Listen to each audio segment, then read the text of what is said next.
mở kinh thánh trong sách Phúc âm Luca chương 2 từ câu 1 đến câu 20, chúng ta cùng tra xem.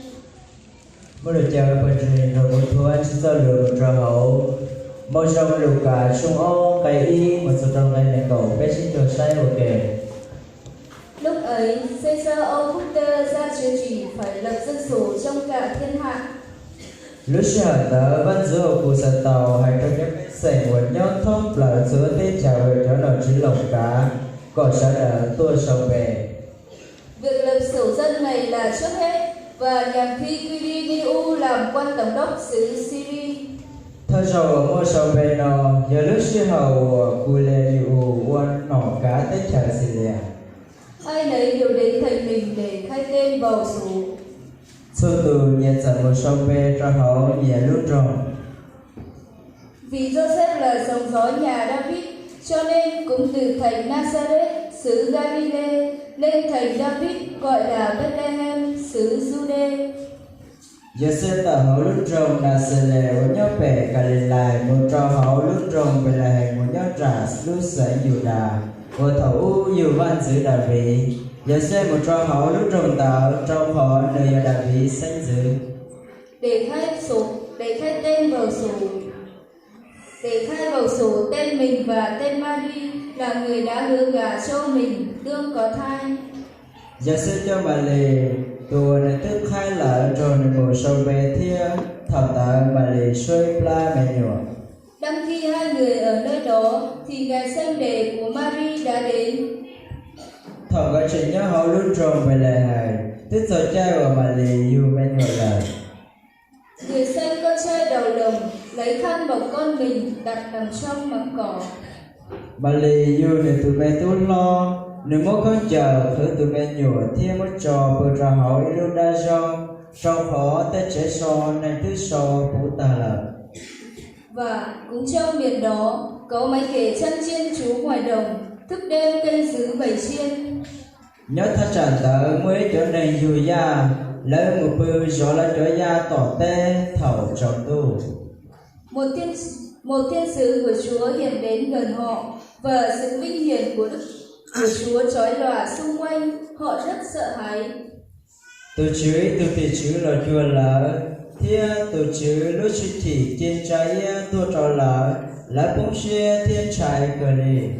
Thiên sứ bèn phán rằng đừng sợ chi, vì này ta báo cho các ngươi một tin lành sẽ là một sự vui mừng lớn cho muôn dân. Tiệt sĩ tôi thì chữ ta hay cho lá hay tiệt nên chỉ son trái cú lợn ta nói cho một trong người cho kẻ trong xe cần cầu trong xua hãy này lọc thì trong này bao. Ấy là hôm nay tại thành David đã xây cho các ngươi một đấng cứu thế là Christ là Chúa. Nó nói đến tụi trẻ xây tức là dù cho họ đã viết lúc trong lại nếu do phê tò và do tụi chữ. Này là dấu cho các ngươi nhìn gần Ngài, các ngươi sẽ gặp một con trẻ bọc bằng khăn nằm trong máng cỏ. Nếu do bỏ tụi mình nhủa mò thứ không giờ vừa họ lưu đa rau họ tạo giờ lúc chiều khi hạt tiền tụi tạo giờ tùa của hài. Bỗng chốc có muôn vàng thiên binh với thiên sứ đó ngợi khen Đức Chúa Trời rằng: Ta xin đã mấy ba tỷ chữ chính tranh chúc chung lọ trò tụi tỷ chữ ta hữu câu của ban chữ đi nọ. Sáng danh Chúa trên các tầng trời rất cao, bình an dưới đất ân trạch cho loài người. Thọ ban chữ tùa nhớ sản tiếp chính tranh tàu cung mang thiết thọ gọi cho này của nhớ hậu tê tê xua tùa ô hậu ban chữ xe tàu dùng nhau ca xe lửa. Sau khi các thiên sứ lìa họ lên trời rồi, bọn chăn chiên nói với nhau rằng: chúng ta hãy tới thành Bethlehem xem việc đã xảy đến mà Chúa cho chúng ta hay. Thầu cho tỷ chữ giả là trong ta một trò sầu tu chính tranh là cho dù gia sở xích thả hai tìa bé chơi lên một trò hậu lúc trồng về là hành thia một say tèo từ chữ thia trâu bé là. Vậy họ vội vàng đi đến đó, thấy Mary, Joseph và thấy con trẻ đang nằm trong máng cỏ. Lấy trên trong một trò hậu lúc trồng lấy bỏ màn lì thia dầu xe thia bỏ từ bên nhủa vừa hậu đi lúc đa rau. Đã thấy vậy, họ bèn thuộc lại những lời thiên sứ nói về con trẻ đó.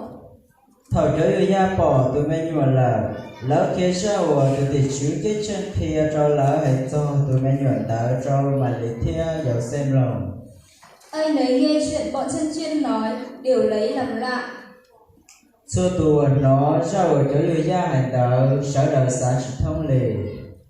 Còn Marie thì ghi nhớ mọi lời ấy và suy nghĩ trong lòng. Marie khởi tới lượng đỡ thia sản trọng tròn Russia.